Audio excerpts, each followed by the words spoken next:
और आप भी मत बताइएगा। आपके कुछ पड़ोसियों ने पुलिस को बयान दिया है। उस रात उन्होंने बहुत कुछ देखा, आपको घर के बाहर, घर के अंदर, ऊपर नीचे चक्कर लगाते हुए और आपके पति को लौटते हुए। वकील साहब कुछ भी कीजिए, हमें यहां से निकाल लीजिए।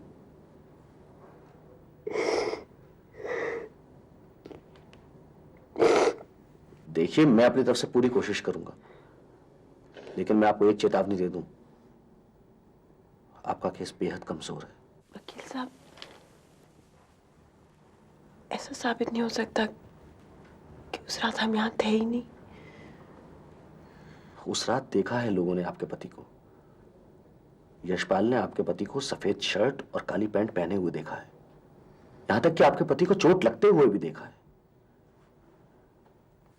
वो सफेद शर्ट और काली पैंट आपके घर से मिल चुकी है, और उस शर्ट के ऊपर जो खून के धब्बे हैं वो आपके पति के खून से मिलते हैं। देवकी ने भी मरते समय आपके पति का नाम लिया है। समझ में नहीं आता क्या करें। बुरे से बुरा क्या होगा? आप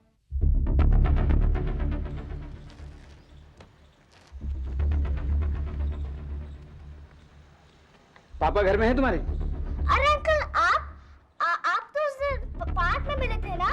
कौन है देवकी? रामचंद्र है? नहीं, वो तो नहीं है, लेकिन आप आइए अंदर। नहीं, उसे कहना मैं आया था, वो फिर आऊंगा। आपको उनसे कुछ कहना है? मुझे जो कहना है मैं उसी से कहूंगा।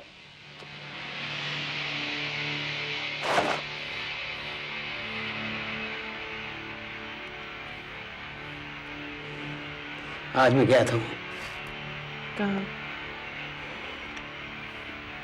रामचंद्र के यहाँ। क्या? कुछ कहा उसने तुमसे मेरे बारे में? नहीं, बच गया, घर पे नहीं था।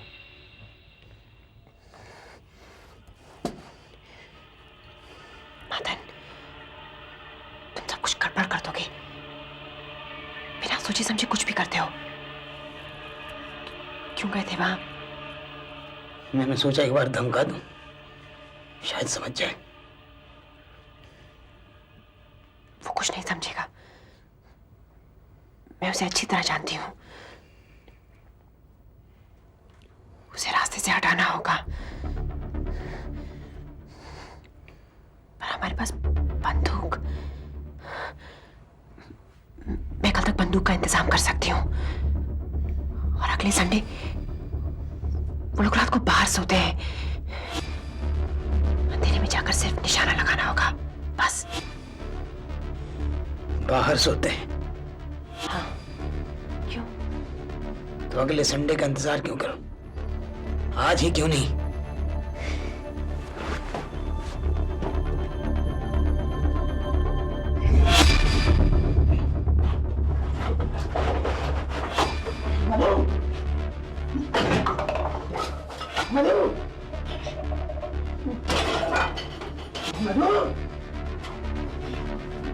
मिट्टी का तेल कहाँ है?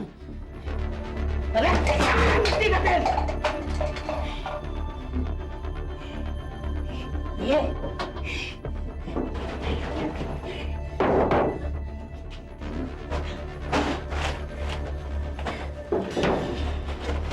आज मैं ये कहानी और तुम्हारा डर हमेशा के लिए खत्म कर दूंगा। संभल कर, जल्दी आना।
मुझे बचा लो। क्या हुआ बाबा? बच गया वो।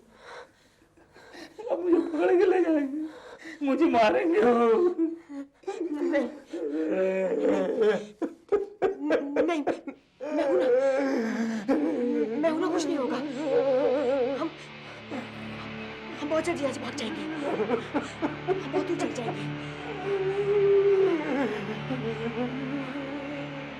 आपको इस हादसे के बारे में कुछ मालूम है? कल रात मैंने एक आदमी को भागते हुए देखा था। वो कल सुबह इनके घर भी आया था। रात को भागते समय वो मेरी चारपाई से टकराकर गिर पड़ा था। उसने काली पैंट और सफेद शर्ट पहन रखी थी। कौन था वो? कहाँ रहता है? इस बारे में तो यही लोग बता सकते हैं। आप मुझे इस हादसे के बारे में कुछ बताएंगे? कि रात में सब कुछ खत्म हो गया हमारे लिए। दीपू मर गया और डॉक्टर कहता है देवकी भी। आपके पड़ोसी का कहना है कि कल रात कोई आदमी उससे टकराया था और वही आदमी कल सुबह आपके घर भी आया था। कौन था वो? मदन, मधु का पति। मदन, उसी ने किया है,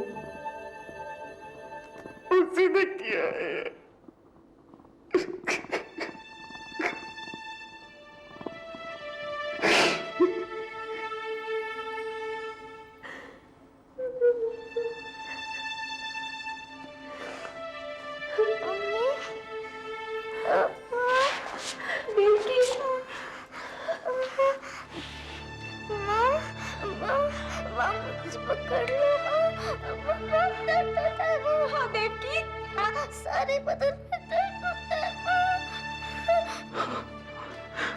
एक मिनट, जरा मुझे बात करने देगा प्लीज। एक मिनट। हाँ बोलो बेटे, कल रात तुमने क्या देखा? अंकल थे। हाँ, कौन थे बेटे? मदन अंकल। हाँ हाँ, क्या किया? बहुत दर्द हुआ। हाँ बोलो बेटे। राजू को भी बहुत दर्द हुआ। मैंने पापा को बुलाया।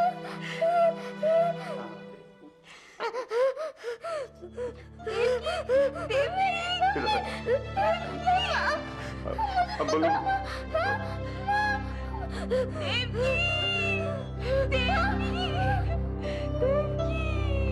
मेरे बच्चे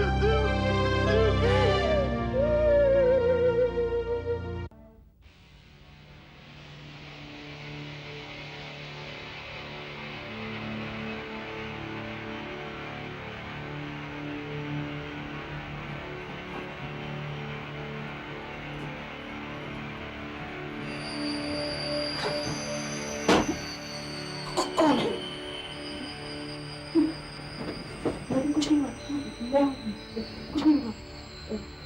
मैंने सब तैयारी कर ली है। हम लोग आज ही बनारस चले जाएंगे, वहाँ जाके किसी आश्रम में रहेंगे। तुम जाके तैयार हो जाओ।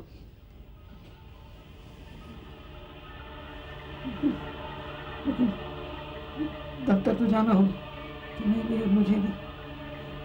छुट्टी की अर्जी देनी पड़ेगी। जो जरूरी होगा वो हम करेंगे। हाँ, तुम अभी तैयार हो जाओ।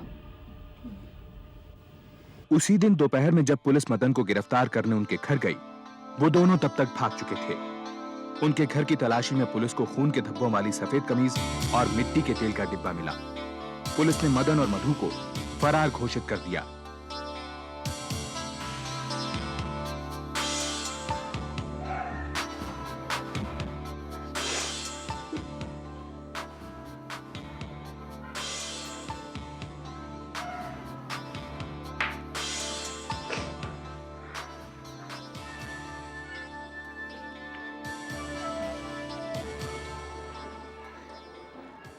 सारे रिश्तेदार बस एक ही बात पूछते रहते हैं, क्या दुश्मनी थी उसकी हमारे साथ, हमारे बच्चों के साथ? क्या जवाब दूं? बहुत बुरी सजा मिली है मुझे मेरे पापों की। सजा तो मुझे मिली है। मैंने अपने बच्चों को चलते हुए देखा है।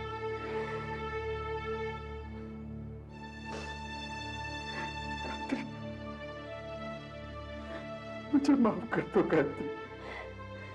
मत छो मुझको, दूर रहो मुझसे। क्या चाहते हो तुम कि मैं भूल जाऊं कि तुमने मुझे धोखा दी? तुम्हारी वजह से मेरे बच्चों की जान गई। नहीं, मैं तुम्हें कभी माफ नहीं करूंगी। मैं तुम्हें कभी माफ नहीं कर सकती। इसी दौरान पुलिस को यह खबर मिली कि मदन और मधु बनारस की एक धर्मशाला में हैं। उसी दिन पुलिस ने इन दोनों को गिरफ्तार कर लिया और उनको लखनऊ लाया गया।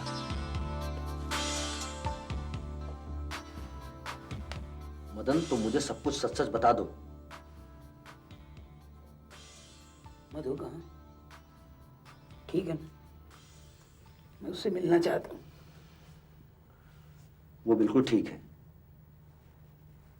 मदन, तुम्हें मालूम है कि तुम्हारी पत्नी मधु और रामचंद्र के बीच कुछ चल रहा था? क्या क्या चल रहा था? हैं? क्या चल रहा था? हैं? क्या चल रहा था? बकवास मत करो। मदन, हैं? कौन हो तुम? क्या चाहते हो?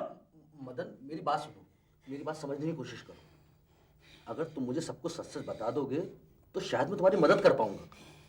सच ये है कि वो मेरी बीवी को डराता था, उसे छेड़ता था। बस सुन लिया सच? हैं? अब जाओ यहाँ से, जाओ, चले जाओ। मदन, नहीं सुनना, जाओ, जाओ। मुझ में हिम्मत नहीं है उन्हें सच बताने की, और आप भी मत बताइएगा। आपके कुछ पड़ोसियों ने पुलिस को बयान दिया है। उस रात उन्होंने बहुत कुछ देखा। आपको घर के बाहर, घर के अंदर, ऊपर नीचे चक्कर लगाते हुए और आपके पति को लौटते हुए। वकील साहब, कुछ भी कीजिए, हमें यहाँ से निकाल लीजिए।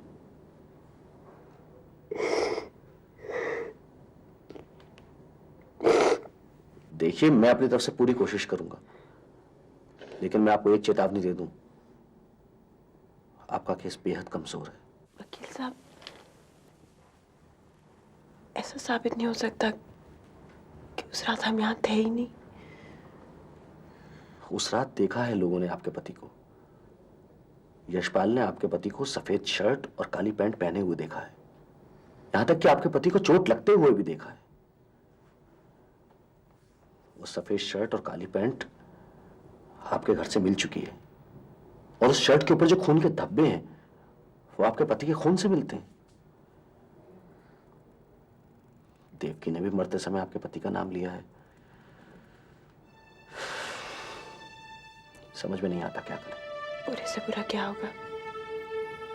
आपको उम्र कैद, उन्हीं की मदद करने के लिए, और आपके पति को फांसी।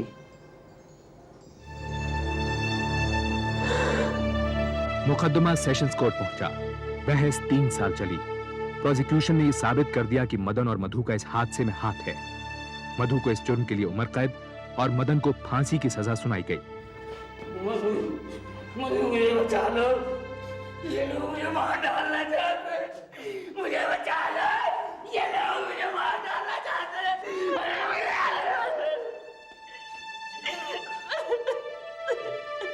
मदन और मधु ने इस फैसले के खिलाफ हाई कोर्ट और फिर सुप्रीम कोर्ट में अपील की, लेकिन दोनों अदालतों ने सेशंस कोर्ट के फैसले को सही ठहराया।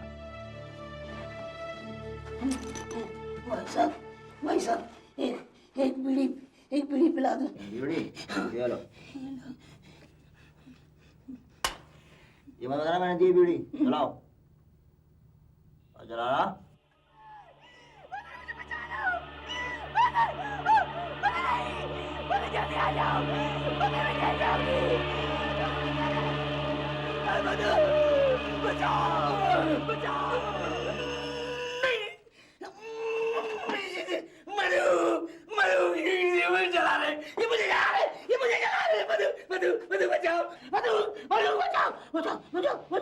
डॉक्टरी जांच में पता चला कि मदन की दिमागी हालत पर काफी असर हुआ है।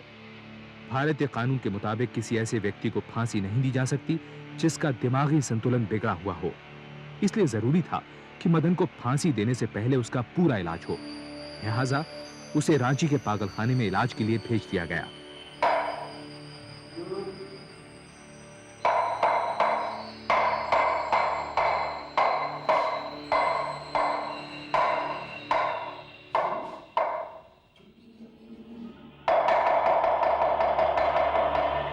उसको ठीक क्यों कर रहे हैं? उसे अकेला क्यों नहीं छोड़ देते? देखिए, इसमें ज्यादा घबराने की जरूरत नहीं है। डॉक्टर्स कहते हैं कि ठीक होने में अभी वक्त लगेगा, और अभी वो पूरी तरह तो ठीक है नहीं। उसकी फांसी का ख्याल दिन रात मुझे मारता रहता है।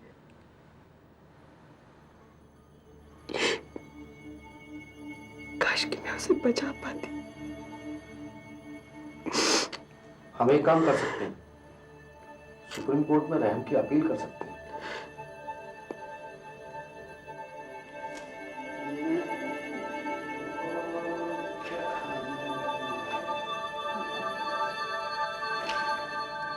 बहुत अच्छी हूँ,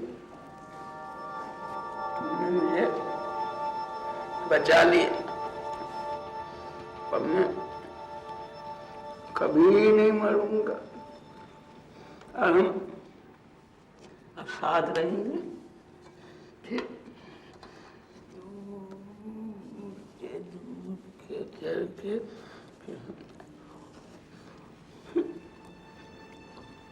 मुझे जाएगा। मधु ने अपने वकील की मदद से सुप्रीम कोर्ट में रहम की अपील की। उधर रामचंद्र और गायत्री को इस बात का पता चला तो उन्होंने इस अपील का विरोध करने का फैसला किया।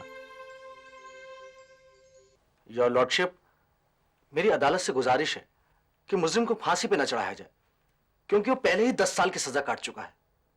10 साल की सजा यानी उम्र कैद की सजा से सिर्फ 4 साल कम। मेरे हिसाब से इतनी सजा काफी है। कानून में सजा का मतलब मुजरिम को सुधारना होता है, ना कि उससे बदला लेना। योर लॉर्डशिप, ऐसा करने से हम समाज को क्या संकेत दे रहे हैं? कोई भी अपराधी जुर्म करके पागल होने का नाटक करेगा और सजा से बचने की कोशिश। और मदन अग्रवाल की फांसी की सजा ये अदालत पहले ही बरकरार कर चुकी है। मुझे नहीं लगता कि पिछले 8 सालों में ऐसा कुछ बदला है या मदन का जुर्म कुछ कम हुआ है। योर लॉर्डशिप, हमें मदन अग्रवाल के डर को समझने की भी कोशिश करनी चाहिए। फांसी का डर जिसने उसे 8 साल तक पागल बनाए रखा। सजा से ज्यादा भयानक होता है सजा का डर, और यह सजा वो पहले ही भुगत चुका है। सुप्रीम कोर्ट ने मधु की अपील को नामंजूर कर दिया। इस बीच मदन को पागलखाने गए 8 साल हो चुके थे। उसकी शारीरिक हालत बद से बदतर हो गई थी, लेकिन डॉक्टर्स का ऐसा मानना था कि उसकी दिमागी हालत में सुधार हो गया है। उसे वापस जेल भेज दिया गया।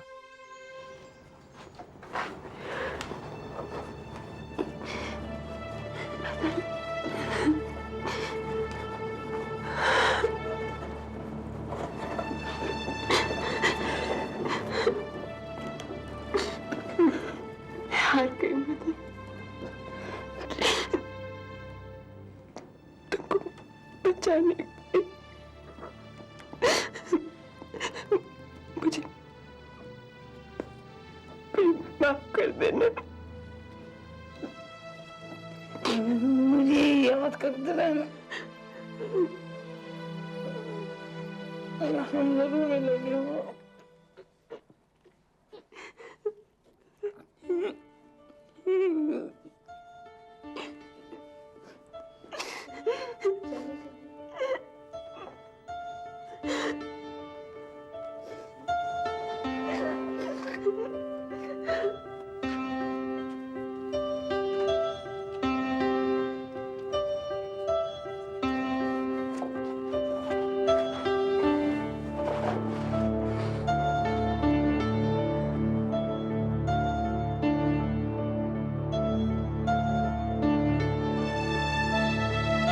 हादसे के 11 साल बाद मदन को फांसी दे दी गई।